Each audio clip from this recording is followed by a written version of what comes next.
Gracias por escuchar los podcasts de Radio Nacional. Acceda a todos los programas en rtv.es/a la carta.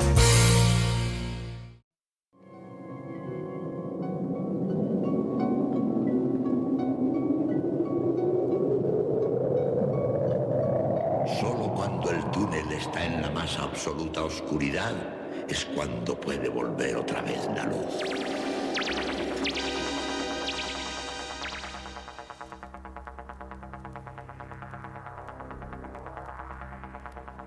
Estás entrando en el espacio en blanco.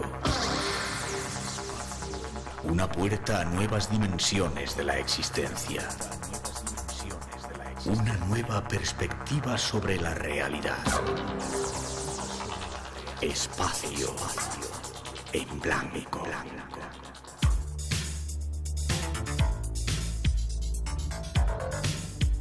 Una producción escrita y dirigida por Miguel Blanco.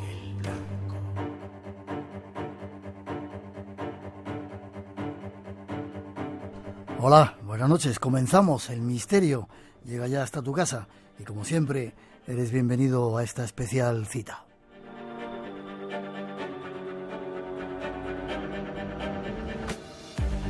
Algo que ya comenzamos desde el estudio 208 de la Casa de la Radio, con los saludos de todo el equipo que se encarga de realizar el programa. Esta noche en la parte técnica Alberto López, Rosa Rodríguez en la locución y producción, Natalia Sotillos en la coordinación y realización y Miguel Blanco que os habla. Para todos nosotros un placer estar aquí.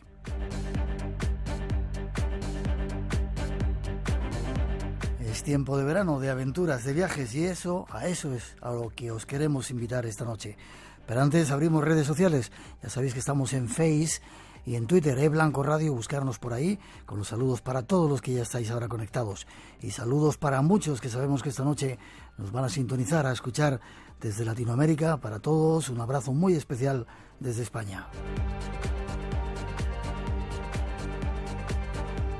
Y son muchas las aventuras que hoy nos esperan. Ahí va un avance de lo que os hemos preparado para hoy.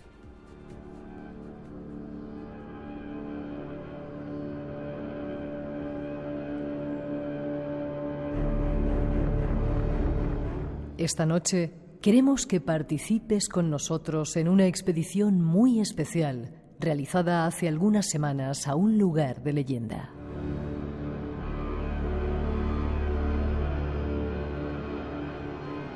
Colaboraban 25 personas, miembros del ejército, especialistas en diversas técnicas y algunos políticos.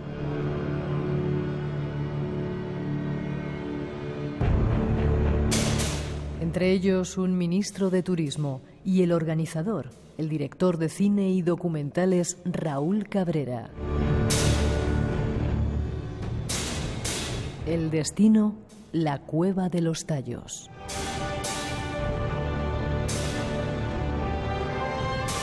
Acompáñanos en esta aventura narrada en primera persona y comparte los nuevos descubrimientos que se hicieron dentro de este lugar de leyenda.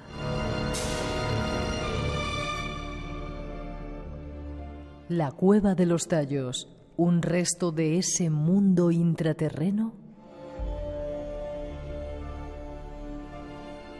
Descúbrelo esta noche junto a nosotros.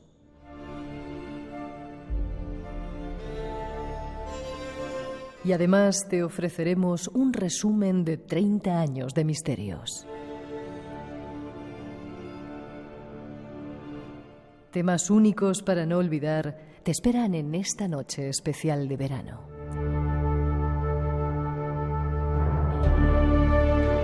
Disfruta de ellos porque el viaje y la aventura comienzan.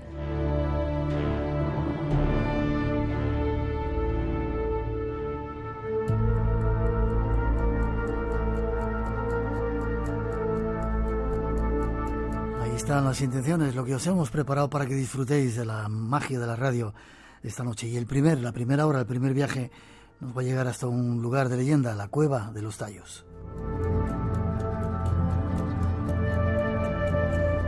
La hemos visitado en otras ocasiones, os hemos hablado algunas veces de ella, pero hoy volvemos con nuevos datos y sobre todo con una historia apasionante contada en primera persona por uno de sus principales protagonistas. Un invitado especial que desde Ecuador nos llega al Espacio en Blanco en exclusiva. Con ella os dejamos, ya veréis qué apasionante historia con nuevos descubrimientos dentro de la cueva. Escuchad.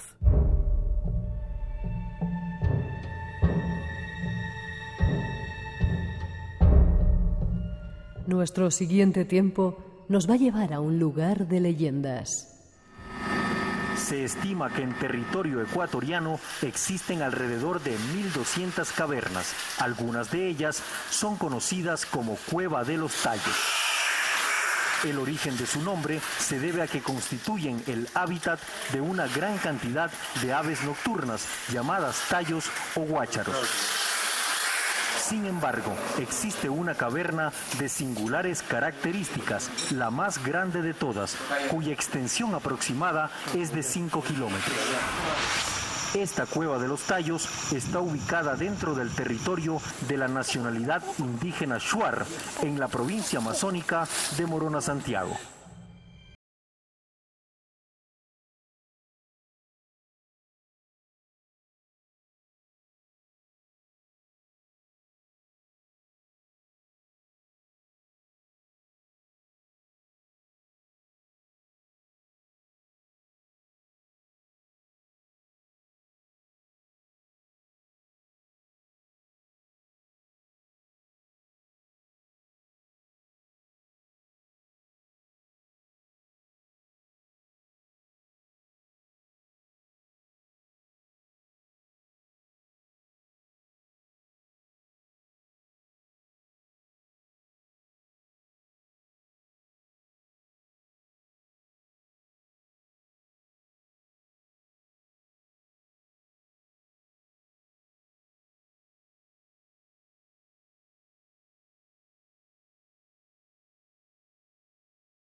Comparte con nosotros la consecución de su sueño y su aventura en uno de los lugares más legendarios de la Tierra.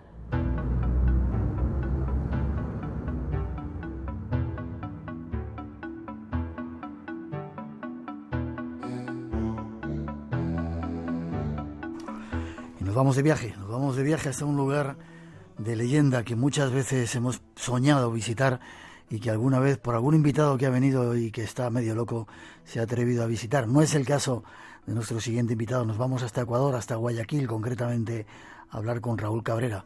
Buenas noches, Raúl.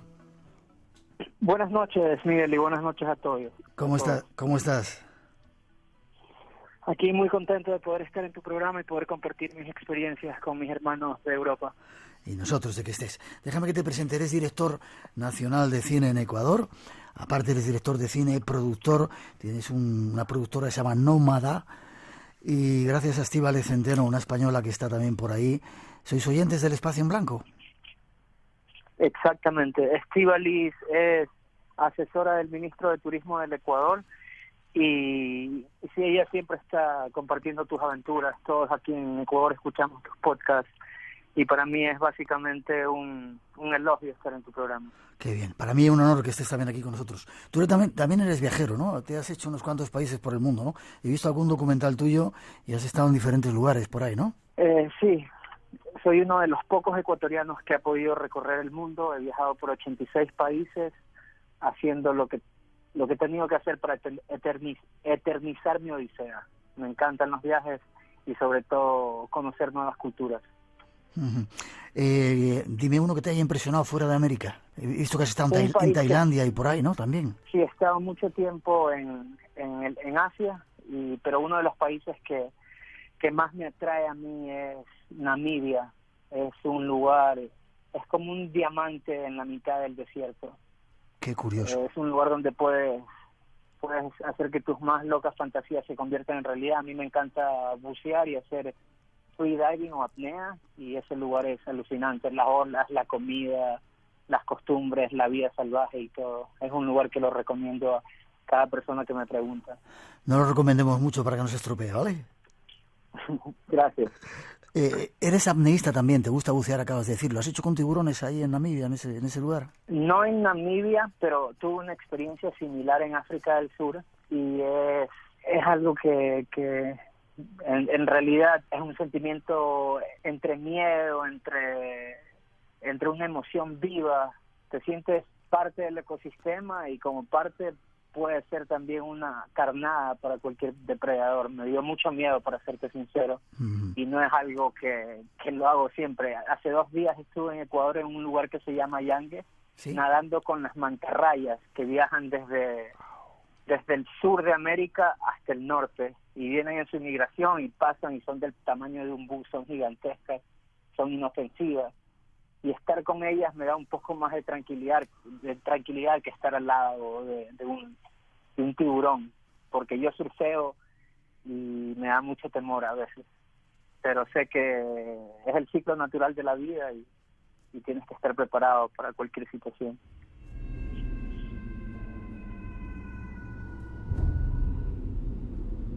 Apasionante. Raúl, he visto algunos de tus documentales y es curioso cómo los viajeros se entienden, aunque se hablen palabras diferentes o lenguajes diferentes o idiomas diferentes. Hay un sentimiento que se le va quedando a uno cuando visita muchos países, ¿verdad? Dándose cuenta que estamos en un planeta en el que todos somos una única familia. ¿Y eso lo has sentido tú también? Claro que sí. Definitivamente no puedes formar un criterio acerca de un lugar si no lo has visitado, si no has conocido a sus gentes, a sus personas. Siempre he tenido ideas equivocadas de niño acerca de que en otros lugares son racistas, en otros lugares desprecian, pero cuando vas allá y lo experimentas a primera mano te das cuenta que muchas de las cosas que te han creado esas percepciones no son así, y son solamente cuando viajas que te das cuenta que en realidad esa es la mejor universidad de la vida, y poder compartir, llevar tu cultura a otro continente, a otra nación, es también un estandarte para mí, por ejemplo, porque siempre me encantó viajar y compartir eso con mi familia, con mis amigos. Ellos viven las aventuras a través de mí.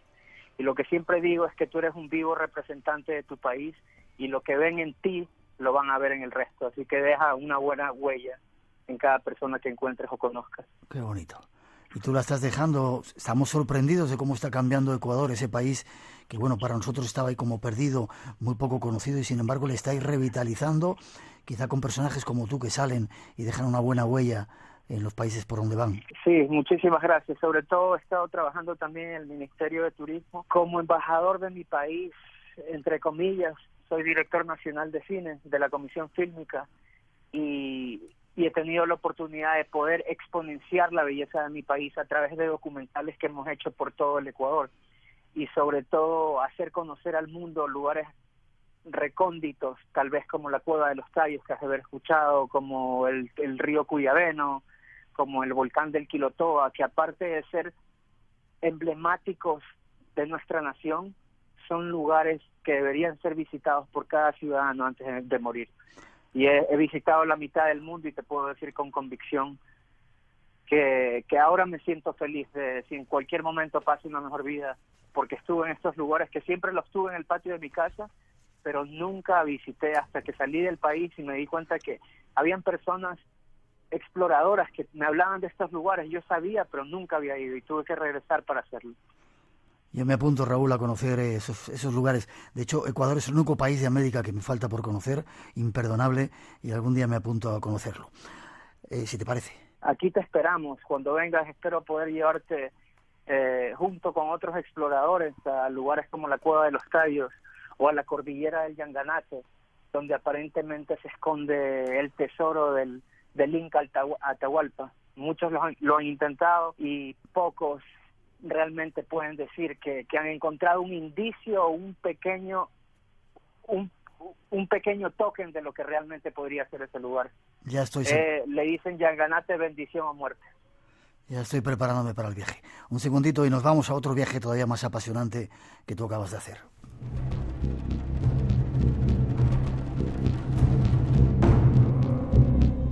Todo esto surge porque Raúl Cabrera es otro de esos viajeros que desde pequeñito estaba también interesado por la Cueva de los Tallos. ¿Por qué, Raúl? ¿Leías el libro de Erich von Däniken? ¿Leíste el libro? Sí, aunque te parezca inverosímil, la mamá de un amigo mío tenía ese libro. Y cada vez que iba a la casa de ella, la cábala era de que leamos. Ella se llama Ivonne Velasco, también una investigadora, profesora de colegio, profesora de universidad. Y a mí me gusta surfear. Cada vez que iba a la casa de mi amigo, teníamos que leer un libro. Y cuando tomé ese libro y me di cuenta de las ideas que estaban plasmadas y las tenía tan cerca de mi país, y que tantos personajes de alrededor del mundo vinieron acá para cumplir con ese sueño, me dije, yo también tengo que visitar la Cueva de los Tallos. Y no sé si fue coincidencia, pero mi madre y mi padre eran comerciantes en una de las urbes más congestionadas del Ecuador, Guayaquil. Sí, de eso te iba a preguntar, porque es húngaro apasionante, ¿no? Que tu familia conociera al personaje que dio a conocer la Cueva de los Tallos en todo el mundo, ¿no? No es casualidad. Exactamente. Entonces mi mamá me decía, acá viene un húngaro argentino que habla muy bien el español, y él dice que se va a la Cueva de los Tallos, pero en los 70 nadie sabía dónde era la Cueva de los Tallos. Lo más curioso es que mi mamá y mi padre siempre les interesó acerca de otras culturas. Entonces cuando él venía, hablaban. Obviamente hablar de la Cueva de los Tallos, del origen de la humanidad en los 70, mucha gente te podía tomar como un loco, pero a mi mamá le apasionaba escuchar las historias de este señor que se quedaba en un hotel a la vuelta de mi casa que se llama el Sanders, y se quedaba 40, 50 días, llevaba provisiones y cajetillas o cartones y pacas de cigarrillos Lark, y se iba a la expedición, que en esa época aparentemente se demoraba 40, 45 días en llegar. Y no me puedo ir tan lejos. Mi padre es de Cuenca y sus hermanos fueron alumnos de catecis del padre Crespi. Y de hecho hay una historia en que un primo mío sufría de esquizofrenia y el padre Crespi se la curó.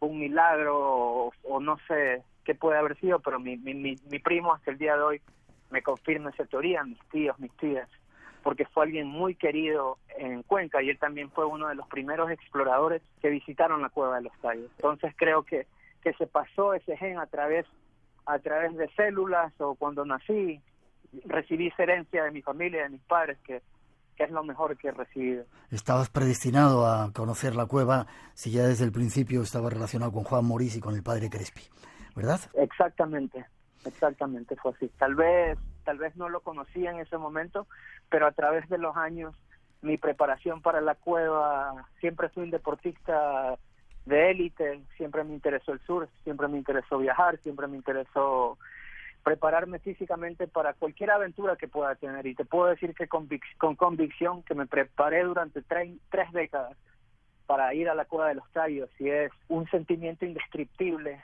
haber conquistado ese sueño. Tal vez más que poder viajar por todo el mundo. Espacio en Blanco. 30 años descifrando misterios. Con Miguel Blanco. En Radio Nacional de España. Y esta noche volviendo al misterio de la Cueva de los Tallos con Raúl Cabrera, otro de esos pocos mortales que la ha visitado. Supongo que eso sabría ya lo que contaba este argentino de origen húngaro, Juan Morís, que decía que había un inmenso sistema de túneles, cavernas subterráneas, y que había una verdadera biblioteca metálica en su interior, ¿no? Esos son los datos que también tú tenías, Raúl, de esa Cueva de los Tallos. Exactamente. Y un dato curioso es que a mí me habían confirmado, aquí un historiador muy conocido que se llama Manuel Palacios, y él es tal vez la única persona que me atrevería a decir del continente americano que podría descifrar lo que dicen las placas metálicas. Guayaquil es como un pañuelo y todos se conocen. Él ha tenido mucho recorrido y mucha experiencia en investigación, y él fue también una de las piezas fundamentales de esta expedición, porque mi meta era encontrar la biblioteca metálica a través del mapa que teníamos. El sargento Leonel Arce de las Fuerzas Especiales Libias, él también nos había informado que si indirectamente él está buscando la Cueva de los Tallos, pero para él la exploración es el punto más importante. Para mí era la curiosidad de saber de dónde venimos. Obviamente, si tú has leído los libros de von Däniken, las historias de Neil Armstrong, del astronauta, la primera fue una de las primeras personas en visitar la cueva y se quedaron 40 días. Ellos confirman la existencia de una biblioteca metálica. Que te digan dónde está en el mapa, eso no es seguro, pero siempre estamos buscando o tratando de alargar ese mapa. Cuando yo fui a la Cueva de los Tallos, fui con el ministro y encontramos una nueva cavidad subterránea debajo del agua. Ahora nos vas a contar esa parte, si te parece, Raúl. Vamos un poquito atrás. No te preocupes. Carlos Crespi, el padre Carlos Crespi, parece ser que recibió algunos fragmentos de esa biblioteca, algunas placas con extrañas inscripciones, ¿verdad? Exactamente. A él aparentemente los Shuars los Shuars son los indígenas que viven en la selva del Ecuador.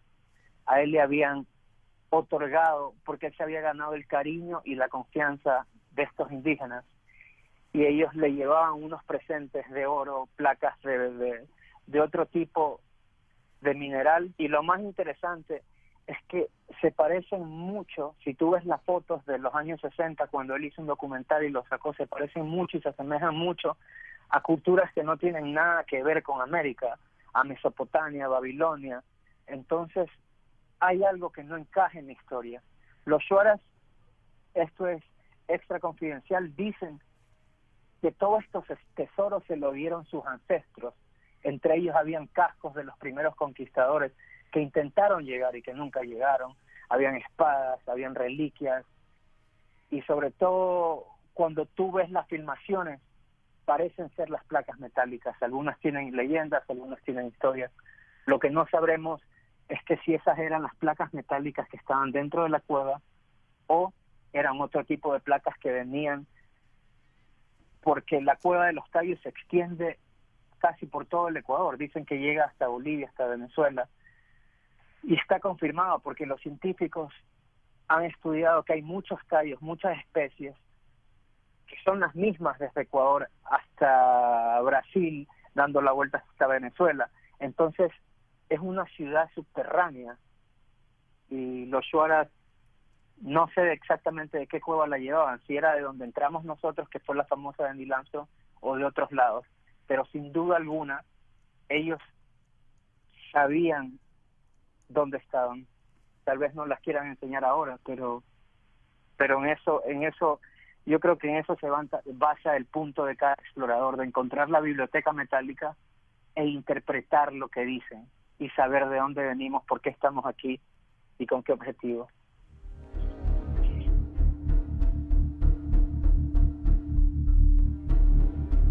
El investigador Manuel Palacios cuenta que ha habido varias expediciones británicas hace años y que alguna de ellas, ocultó informes, evidencias fotográficas y fílmicas, y que ellos decían que la cueva solamente tenía 5 kilómetros de extensión. Y parece ser que parte de esas pruebas, algunas estaban en el Banco Central de Ecuador y otras se las dieron al padre Carlos Crespi.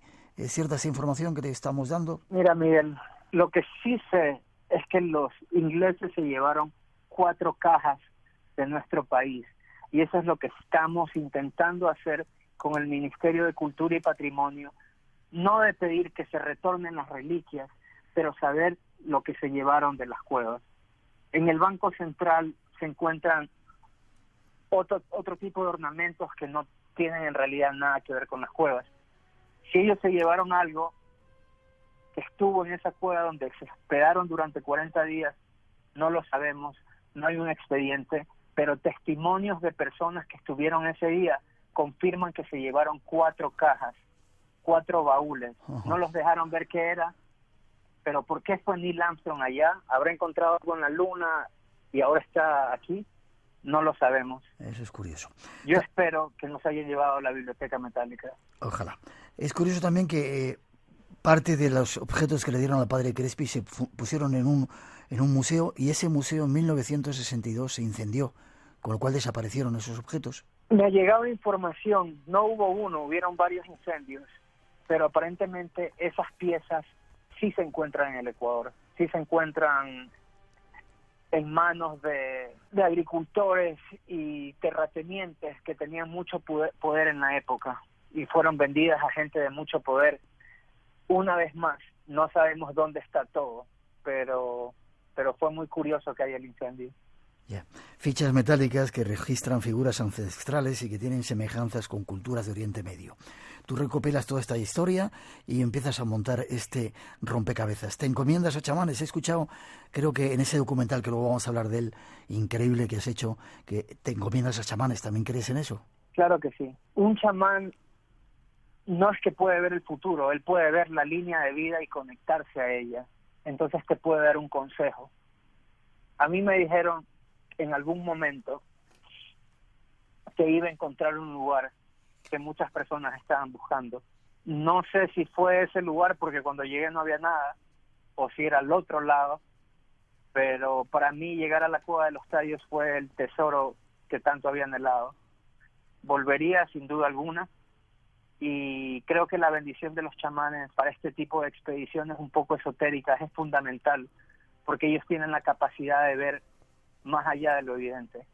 Cuando tú entras a la cueva, Miguel, tú sientes un sentimiento de que estás violando un lugar sagrado. Me imagino que tienen que haber sido el mismo sentimiento cuando descubrieron la tumba de Tutankamón. Tú sientes que en realidad no deberías estar ahí. Hay una energía única que rodea la cueva que te hace sentir un extranjero al lugar, te hace sentir una persona o grata o bienvenida. A muchas de las personas en nuestra expedición le dio ataques de pánico y les dio claustrofobia. Para serte sincero, yo también lo experimenté, pero lo supe superar, lo pude superar. Entonces yo creo que sí es bueno para este tipo de lugares que vaya siempre con la bendición de un chamán, de una persona que va a decirte lo que otras personas no pueden ver. La victoria de la CDU en las elecciones de Sarre. En Italia temen que de seguir al ritmo que ha empezado. Corresponsales. Tras la deserción del Reino Unido. Ellos te acercan la noticia. Hay que destacar que los hijos de Mubarak también han de cualquier parte. Quinto encuentro en Ginebra. De primera mano. El presidente de Estados Unidos ha lanzado. Corresponsales. La inteligencia británica le investigó por supuesto. La información mejor en Radio Nacional de España. Para su mandato. Hola Miguel, soy Juan José Revenga. Encantado de estar contigo en un día como hoy y felicitándote por tus 30 años de Espacio en Blanco. Hace muchos años que nos conocemos, cuando estuvimos las primeras veces en Espacio en Blanco. Ahí empecé a aprender contigo, empezamos a conocernos y creo que ha llegado a una amistad que ha merecido la pena. Yo sigo aprendiendo y sigo apreciándote, Miguel. Muchísimas gracias por todo. Tu amigo Juanjo. Espacio en Blanco. En Radio Nacional, con Miguel Blanco. Un compañero nuestro, Juan José Revenga, invitado del Espacio en Blanco, también fue a la Cueva de los Tallos y realizamos un programa, ha hecho también un documental sobre ello y nos contaba impresionado las experiencias que ahí se habían vivido. Llegas a la cueva, montáis una expedición en la que interviene, creo que el ejército, más de 20 personas, ¿no? Fuerzas Armadas, Fuerzas Iguías, Guía Suárez, hacéis todo un despliegue para presentaros en la cueva. Exactamente, yo ya venía planeando esta expedición hace algunos años, pero no es un lugar de fácil acceso, es un lugar que parece que estuvieras en una película de Indiana Jones. Cualquier cosa puede pasar, hay cocodrilos, hay víboras en el camino. Y fuimos, para serte exacto, 25 personas, de las cuales 21 bajaron y de las cuales solamente 5 avanzaron a los puntos más allá de los que marcaba el mapa de Neil Armstrong. No es un lugar nuevamente fácil como irte a Cancún o qué sé yo, a una expedición normal. Es un lugar que requiere mucho físico, mucha fortaleza mental, porque en ese momento me acuerdo que me estaba mareando y me comí un caramelo y te puedo decir que la envoltura del caramelo me pesaba. Sabíamos que llevábamos comida, pero llegas agotado, estás en medio de la selva, la humedad te consume. Y cuando llegas a la cueva mucha gente se regresa. Nos demoramos desde mi casa hasta llegar a las entrañas de la cueva 30 horas sin parar, y eso fue porque la expedición fue en asociación con el Ministerio de Turismo, con las Fuerzas Armadas del Ecuador y con las Fuerzas Especiales IDIA, y pudimos ir en avión, si no nos hubiéramos demorado un par de días en llegar. No es un lugar fácil. También fue un caballero legionario de tu país, español, José Luis Alonso Vicente, que estuvo en la Guerra de los Balcanes, y él pudo confirmar que cualquier tipo de preparación no es suficiente para ir a la cueva, porque no hay un plan B. Ya. Si se rompe la cuerda bajando en los 80 metros de descenso, ten por seguro que te quedarás abajo como flora y fauna de la cueva. No hay salida, no hay escapatoria. Esa selva no es un juego y la cueva. Llegas a la cueva y ¿qué sientes? Cuando antes de bajar, nos contaba Juan José Revenga que hay una caída 60, 80 metros a nada, así al vacío. No hay roca alrededor, sino que caes al vacío en mitad de una apertura impresionante, ¿no? Básicamente es un tubo de luz que entra a la cueva. Uno de los pocos, solamente hay 2 canales de luz que entra y uno es ese, el principal donde bajamos. Llegamos alrededor de las 6:30 de la tarde y terminamos de bajar como a las 9:30. El descenso fue completamente a ciegas. Las fuerzas especiales tenían todo el equipo necesario, arnés, cuerda, pero mientras bajas no ves nada. La linterna que tú tienes en la cabeza no alumbra más allá que 1 metro. Entonces, y comienzas a escuchar estos estruendos, estos sonidos que los tallos emiten, como que vienen de ultratumba, y aparentemente tratan de levantar a los dioses, o tratan de levantar a esos gigantes que antes vivían en la cueva, de acuerdo a las leyendas Schwartz, y te da un miedo escalofriante que no lo experimentaba en ningún otro lugar. Primeramente no ves nada, bajas completamente a ciegas, y sabes que si algo falla de esa expedición no vas a salir. Por ejemplo, cuando bajábamos, de la fricción comenzaba a salir humo de las cuerdas. Y no lo experimenté solo yo, lo experimentamos cada una de las personas. Pero me decían que era algo normal, porque la bajada es tan grande, es como un rascacielos, o es del tamaño de una montaña. Son 80 metros y la montaña en realidad tiene 100 metros de alto. Entonces, cualquier movimiento en falso es muerte segura. Y cuando llegas al fondo de la cueva, cuando ya te has sacado todos los arneses, ya puedes respirar, el último metro que bajaste es el peor, te entra una sensación de adrenalina mezclada con unas emociones que solo se explican cuando las vives. Y escuchas estas aves que parecen pterodáctilos, como murciélagos gigantes, volando por tu cabeza, y te das cuenta que has llegado prácticamente a Agartha, a la teoría de Julio Verne, cuando llegas al centro de la tierra hueca.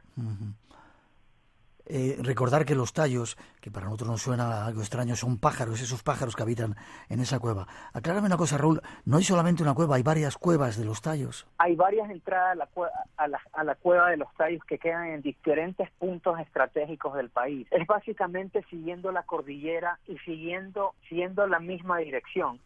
O sea, tú por afuera ves la perfección de las montañas de los Andes, pero también puedes recorrerla por debajo de la tierra. Se dice que ahí se hospedaron una civilización prediluviana y tantas historias que en realidad cuando tú bajas y estás adentro, hay algunos lugares en que son galerías gigantescas donde entrarían una catedral entera, que te pone a pensar, ¿fue creado por el ser humano? ¿Fue producto de la erosión? ¿O es la geología que es tan perfecta? Ya. No sabes cómo explicarte. Nos contaba Juan José Revenga que se ven pedazos de piedra que como si estuvieran talladas con una perfección increíble, como si hubiera una mano, no sé si humana, por lo menos no la naturaleza, sino que alguien hubiera hecho ese trabajo. Cuando tú pasas por el arco de Morix, cuando tú recién bajas, hay otra bajada que aún sostiene las cuerdas que usó Neil Armstrong para llegar allá. Eso te lo cuentan obviamente los guías, yo no sabía. Ajá. Yo pensaba que habíamos llegado y ya estábamos dentro de las cuevas. Y tú sigues avanzando y bajas, no sé, tal vez unos 8 o 10 metros, y ahí enfrente tuyo está un arco que se llama el Arco de Morix. Y no se aprecia mucho, pero parece mármol y está perfectamente pulido. Y hay otros lugares en que pasa exactamente la misma cosa. Entonces, te pones a... Me quedé perplejo en ese momento. Para mí, y lo seguiré ratificando, fue también un geólogo, fue un científico, fueron herpetólogos. Para ellos su verdad es el lado científico. Para mí siempre es doblar un poco la realidad, porque como dicen Manuel Palacios, la ficción la verdad es más fuerte que la ficción, y eso es lo que pasó. Para mí fue un arco creado por un ser humano, por entes superiores, que tal vez vinieron a la cueva más desarrollados antes del diluvio. Cuéntame otra cosa. Nos decía también José Revenga que hay extraños animales en la cueva. No hay luz y, sin embargo, hay plantas que crecen y extraños animales que pueblan todo el suelo. ¿Es así? Nosotros encontramos la piel recién mudada, y esto venía de un biólogo, de una X. ¿De una serpiente? Una X es tal vez, sí, una serpiente. Es tal vez una de las más peligrosas que tenemos en Ecuador, y aparte de eso hay roedores, hay chonta, hay gusanos, hay cangrejos, hay anfibios. Es todo un mundo subterráneo. Lo más curioso es, como dice el señor Revenga, que no hay luz. Y es verdad, ¿cómo puede pasar la simbiosis que ya no existe nada? Hay plantas, el agua es completamente pura. Tú tomas de ahí y te sientes revitalizado del proceso de filtro que ocurre allá. Estuvisteis 3 días, 2 noches durmiendo allí, y 3 días dentro de la cueva. Exactamente. Teníamos solamente una ventana de 72 horas. Es como te digo, Miguel, es un lugar muy inhóspito, muy lejano. Y cuando llueve, algunas personas han bajado, pero es muy peligroso, porque mientras tú haces el descenso en rapel, tú no estás en la cúspide de la montaña, estás un poquito más abajo. Y cuando llueve ya es torrencial. Y pueden venir árboles, pueden venir ramas, pueden venir hasta animales. Aparentemente han encontrado jaguares debajo de la cueva y no saben cómo han llegado, no saben si se han caído, pero sobrevivir una caída de 80 metros, pero esa es también una de las teorías, que si llegaron es porque se cayeron por allá. Yeah. Pero no quieres estar allá cuando llueva, sobre todo cuando estás explorando. Ahora dentro de un momento nos vas a contar tu aventura y ese descubrimiento que hicisteis, pero ¿qué opinan los Shuars, los indígenas que viven en la zona? He visto en ese documental que estáis lanzando, que ahora nos vas a hablar también de él, que hay un cartel en su zona que, bueno, súper prohibido entrar aquí sin permiso, ¿no? Como, claro, una zona sagrada para ellos. Los Shuars son una civilización muy diferente a cualquier otra que tenemos en nuestro país.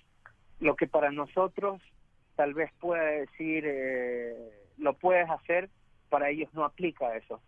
Ellos no los puedes leer, no sabes lo que están pensando. Sin embargo, son unas personas que si llegas a ganarse su confianza, te van a dar la mano y van a ir contigo como una sombra hasta donde tengas que ir. Para ellos, la cueva y todo ese entorno es sagrado y es parte de su cosmovisión.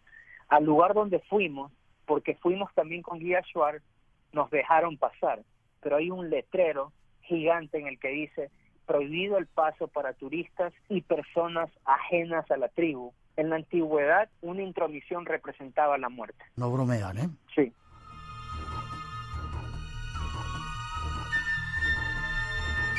Casi terminando esta historia apasionante que nos estás contando, Raúl, os acompañó el ministro de Turismo, ¿no? Qué bien que un ministro de Turismo se involucre en las bellezas o bondades que tiene su país y vaya a lugares a visitarlos, incluso un lugar tan duro como este, ¿verdad? Sí, fue exactamente la primera visita de un ministro o de un ente de esa magnitud a las cuevas. El ministro Fernando Alvarado siempre fue un atleta, un explorador en su corazón, surfista también, y él también siempre tuvo esa curiosidad de saber lo que había en la Cueva de los Tallos. Gracias a él pudimos realizar la expedición, porque si tú no vas, no tomas un avión Arabá y no vas por el canal donde fuimos nosotros, te vas a demorar mucho más. La visita de él también causó mucho impacto, porque él hizo una promesa a la gente Shuar de capacitarlos para que puedan llevar tours internacionales de una forma segura y de una forma no tan arriesgada a visitar la Cueva de los Tallos, y que pueda convertirse en un lugar un poco más asequible debido a que nosotros en realidad vamos haciendo camino cada vez que vamos a la Cueva de los Tallos. Abristeis puertas en ella. Y llega el momento, a mí me pone los pelos de punta, lo he visto en el documental, sabíais que había, bueno, hay cartografiada o mapeada una parte de la cueva, pero de repente tú encuentras un canal y cómo tienes las narices de meterte ahí sin saber lo que había detrás, en apnea, las pelotas iba a decir. Raúl, ¿estás loco?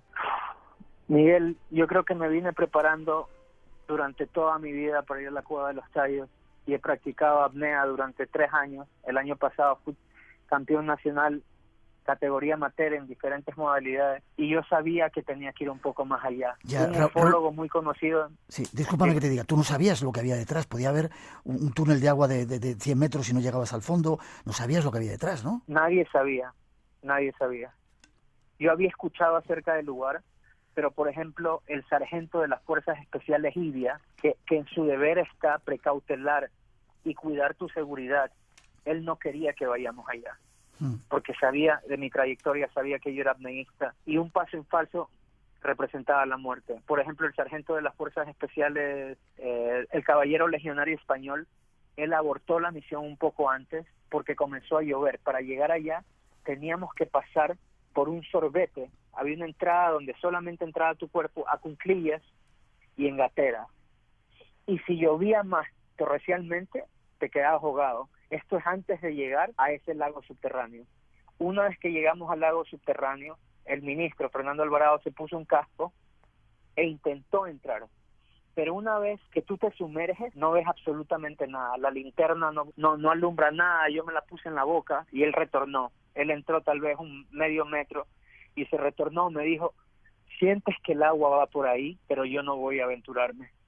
El sargento de las Fuerzas Especiales me dijo una vez más que él prefería que yo no entre a la cueva subterránea por temor a que hay una cascada del otro lado, por temor a que me quede prensado y no pueda salir. Así que me amarró un cabo a la pierna, respiré 45 segundos a un minuto y yo sabía que había llegado mi momento y me sumergí. Cuando me sumergí me corté el pecho con una estalagmita, comencé a sangrar, tuve que volver a salir, me alumbraron y tenía el pecho cortado y les dije que lo iba a volver a intentar. Y cuando bajé, solamente entraba tu cuerpo, no entraba nada más. No puedes entrar con un tanque de oxígeno, es un sorbete perfecto donde solo entra el cuerpo de una persona de manera horizontal. Entonces yo podía dar pequeñas patadas con las piernas, sabía que mi capacidad pulmonar podía aguantar con la adrenalina que llevaba en el cuerpo hasta 1 minuto y de ahí tenía que regresar. Entonces comencé a sentir las cavidades, comencé a sentir la textura de la roca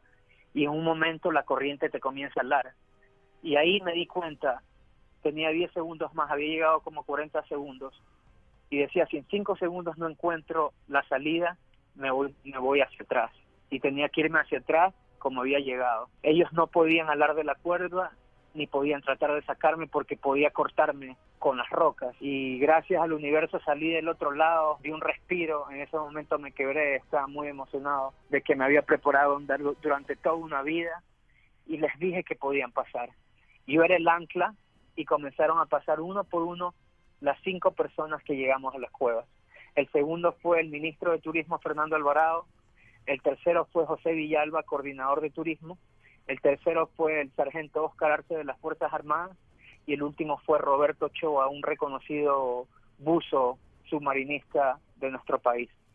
Estábamos tan emocionados de haber estado allá, yo me quebré, comencé a llorar y fue un sentimiento indescriptible porque el sargento me dijo, Raúl, yo no sabía si alarte porque podíamos hacerte que te cortes con las rocas y estaba muy nervioso por ti, pero estoy contento y este pasaje se llama Pasaje Nómada en honor a la primera persona que llegó allá.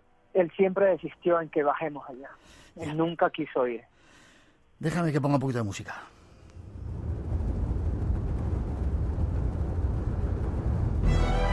Hay que tener o estar muy loco, ser muy valiente para meterse en una cueva sin conocer lo que hay después. Raúl, saliste, cuando tomaste ese aire, ¿qué es lo que viste? Una nueva parte de cueva desconocida que no estaba mapeada, no estaba cartografiada. Cuando salí, mi luz no alumbraba mucho. La luz de la GoPro, que es roja, emitía espasmos y podía ver que era una formación de cueva un poco diferente a la que se experimentaba adentro. Y yo pensé en mi inocencia, tal vez, en mi sueño de toda la vida, de que habíamos llegado a la biblioteca metálica. Pero como decía un grande explorador de mi país, Andrés Fernández Salvador, que cuando te enamoras de la aventura, has encontrado el tesoro. Y eso para mí fue lo máximo. Ya. solamente llegar allá, a donde nadie más había llegado antes, fue un júbilo único. Supongo. Dime cómo era, descríbeme un poco esa parte de la cueva. ¿Era también amplia? ¿Había mucho espacio o era angosto? Era muy angosto. Es tal vez de unos 4 o 5 metros cuadrados. Pero lo curioso, Miguel, es que yo, una vez que llegué, tomé el aire, vi que había una cápsula de aire de 5 metros y bajé. Y tal vez al otro lado de donde yo estaba, habían galerías gigantes o otro conducto, pero no tuve la valentía de ir porque no era como acá, que había un sorbete, que sabía que iba a desembocar en otro lado. Acá era tan amplio que podía perderme. Entonces la próxima vez que iré, trataré de ir con unos pequeños tanques de oxígeno que van en tu boca para ver si avanzamos un poquito más. Pero el lugar es un pasaje, como ellos dicen, a otra cueva. El sargento también experimentó la misma sensación. La leyenda continúa. Espacio en Blanco, con Miguel Blanco, en Radio Nacional. Y reviviendo una aventura con Raúl Cabrera, que ha estado no hace mucho en la Cueva de los Tallos. Te iba a preguntar, Raúl, si vas a volver a la cueva. Estás tan loco que seguro que sí.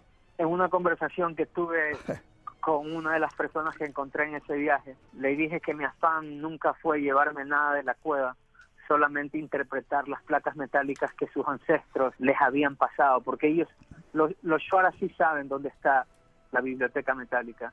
Y uno de ellos me dio la mano y me dijo que si yo me aventuraba la próxima vez, me iba a llevar solamente si prometía observarla. Esto es la primera vez que se lo comento a alguien, y sí me estoy preparando para una próxima expedición con alguien que pueda interpretar lo que hice en la biblioteca metálica.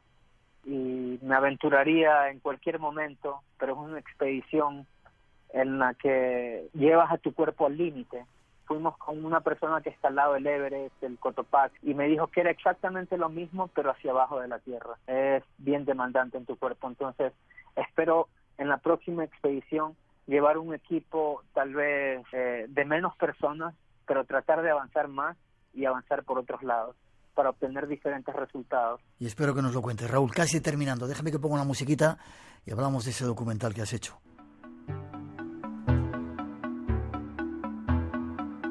Toda esta aventura, Raúl, la has plasmado en un documental que se llama ¿cómo? Expedición Cueva de los Tallos 2016. El 2016 es en letras romanas. MMXBY. Habrá más expediciones. Sí, perdón. Y latina. Habrá más expediciones. Raúl, te doy las gracias por habernos contado esta experiencia, esta aventura. Ese documental lo vamos a poder ver en la televisión, se puede conseguir de alguna manera, lo acabáis de presentar, me consta, ahí en Ecuador, ¿verdad? Sí, hemos hecho 4 premieres a nivel nacional en los puntos más estratégicos con la organización del Ministerio de Turismo, Quito, Guayaquil, Cuenca y Loja, y en estos momentos estamos negociando una licencia con canales nacionales para posteriormente llevarlo a festivales de cine y a diferentes canales internacionales. Esa es la meta y el objetivo. Lastimosamente, el mundo de la producción audiovisual independiente es más complicado que cuando lo produce una cadena de televisión. Ya.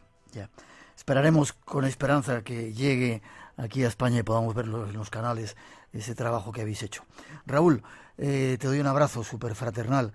Me siento muy unido a ti en esas aventuras. Me siento muy honrado que escuchéis el programa allí, tanto Estíbaliz Centeno como tú, y espero conocerte y verte prontito. Te esperamos por acá y la Cueva de los Tallos a la espera de tu visita también. Saludos al ministro Fernando Alvarado y forma de contacto contigo para conocer más de ese trabajo que estáis haciendo en Nómada. Sin problema, sin duda alguna, y un abrazo para todos mis hermanos de Europa y del mundo. Gracias por... Gracias a ti. ¿Tienes página web para que nuestros oyentes se puedan informar más de...? Sí, disculpa. Sí. La página web es nomad-a.com y me pueden seguir en las redes sociales @Raúl Nómada, una sola palabra. Facebook, Twitter, Instagram, @Raúl Nómada y página web www.nomad-a.com. Como nómada, pero antes entre la D y la A, un guión en el medio, nomad.a.com. Gracias, Raúl. Espero que sigas disfrutando del espacio en blanco y que dentro de poco podamos seguir aventuras juntos. Y te deseo todo lo mejor. Muchísimas gracias. Hasta la victoria. Fuerte abrazo y hasta prontito. Gracias. 30 años haciendo radio juntos. 30 años de espacio en blanco. Con Miguel.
Hablar de estos temas en este país era bastante más difícil de cuando Miguel era un pionero en estas lides. Nació en la misma época que se creó el equipo del Padre Pilón y nos metimos en este mundo, en este campo, en los misterios, y fuimos andando juntos y felices. Éramos tan felices de poder hablar de estas cosas, de descubrir y seguir descubriendo y seguir participando y seguir creciendo, que ha sido una aventura absolutamente maravillosa. Y gracias a este programa, que en aquel momento, que el programa, Miguel, pues eran héroes en este país. Y tengo un puntito de nostalgia de todo eso que hemos vivido cuando éramos más jóvenes, aunque seguiremos haciéndolo mientras el tiempo nos lo permita. Otra vez felicidades por 30 años más, brindo por el programa.